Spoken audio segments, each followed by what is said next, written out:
Hace ya tanto tiempo que te escuché, una linda promesa me hizo creer que todo sería. Back of my life a few years ago, and I remember that I thought I could never have a baby. It was very clear to me, I'm never going to be a mom. And that was the most painful thing that I could ever endure as an adult.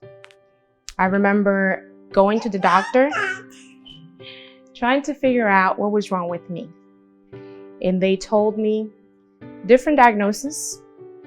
They ran tests, and more tests. And after running all the tests, they concluded that I needed to do in vitro. That was not only painful physically, but harsh financially. But I was willing to do whatever it took. I went through it because I thought, my destiny it is to have a family, to be a mom. It's part of who I am. It is who I have to become. And it was my dream for the longest to be able to say, I have a baby, I'm a mom. But even after going through in vitro, the doctor said to me, you're not pregnant. So picture this. I have done all kinds of injections to my body, painful procedures, very painful.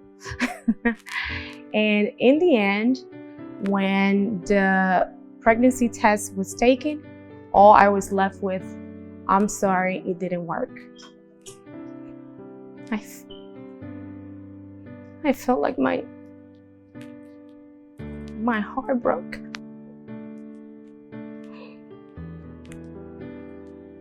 It broke me.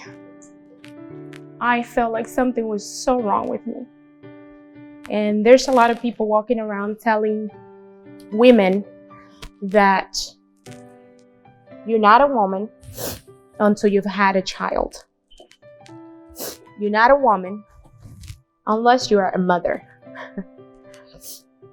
And so for me, it was like, okay, so I'm not a woman. Something is wrong with me. I'm not anything. I was lost.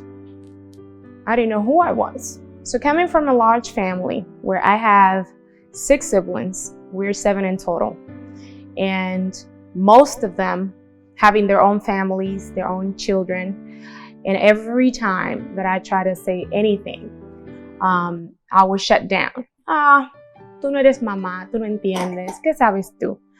It was like being stabbed in the heart, and then I've been twisted inside. So just about in everything in my life, I felt like the fact that I was not a mother made me a lesser person.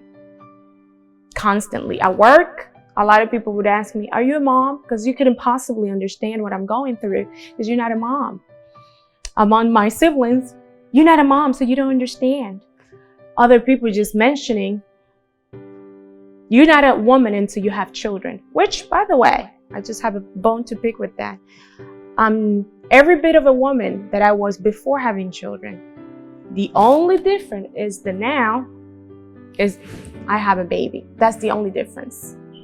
But I'm every bit of a woman that I was before. So for society to continue to send that message to women that have difficulties having children, I believe it's completely wrong.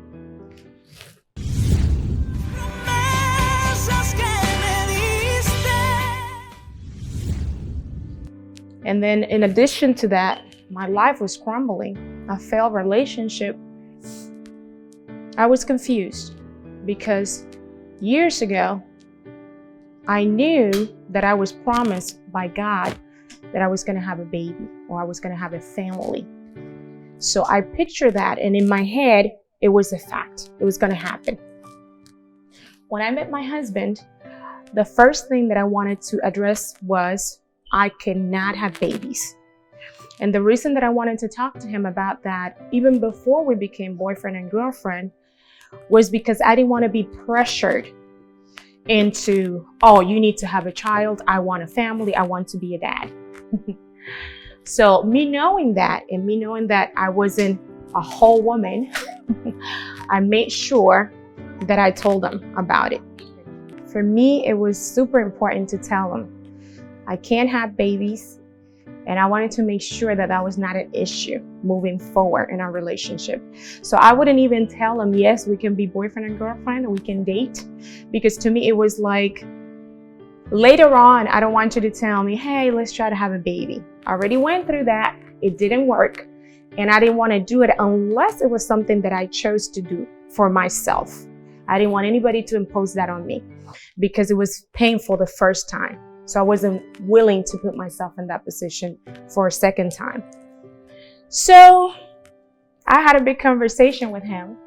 And I remember that he looked at me. He's like, okay, that's what you wanted to talk to me about?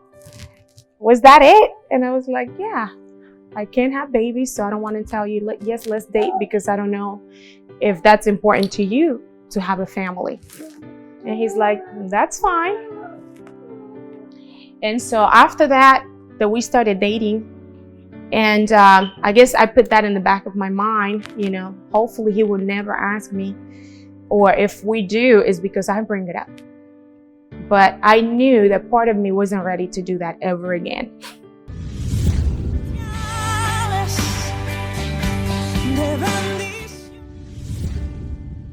And suddenly, when I least expected, I get the news that I'm pregnant. So you could imagine, I've been told by several doctors, not just one, but several doctors, you cannot have a baby, at least not naturally. I'm thinking I'm never gonna have a baby. But here I am pregnant. When I was going through in vitro, my life was a very conflicted relationship. Everything professionally was going well. I'm working with mothers every day. And a lot of these mothers that I work with are mothers that have inflicted pain on their own children. Parents in general that probably are not parents of the year, let's put it that way. And I always thought to myself, here I am, maybe I'm not going to be mother of the year, but I think I would be at least a decent parent, and I can't have a child. And I am dealing with people that have the honor, because to me it's an honor to be a parent. You have the honor of having a baby, and you're mistreating that child. You're taking it for granted. And I can't have not one. Here I am, I can't have babies, but there's these women that have 7 that the state have to come and take their children because they are unable to care for them properly. So I was conflicted and I was angry at God, at my life. It wasn't what I pictured. So I buried myself, and all I could do was work.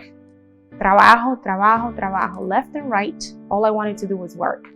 I figured if I don't think about it, it won't hurt me. So after I met him and I had had that discussion with him, I figured, okay, it's out of the picture. The cat is out of the bag. I don't have to talk about it ever again. And we're done with that chapter of my life. It's time for me to move forward and have fun and just enjoy my new life with no child in the future. At least that's what I pictured. And when I found out that I was pregnant, I was like, wait, what? No. Are you serious? No. So it took 7 pregnancy tests at home. And even then, after the 7th test, I said, until a doctor tells me that I'm pregnant, I am not going to believe it, because I refuse to get my hopes up and then to be told, no, you're not pregnant. So I figured, if a doctor tells me that I'm pregnant, then I believe it. To make my long story short,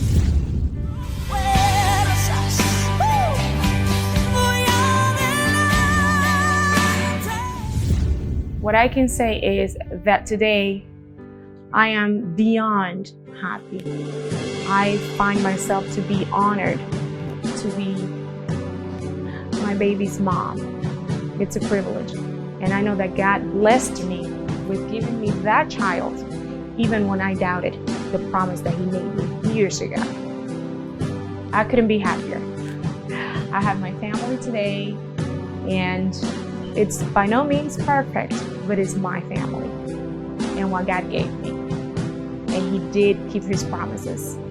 Right now, the last thing that I can say, estoy feliz, no podía pedir más.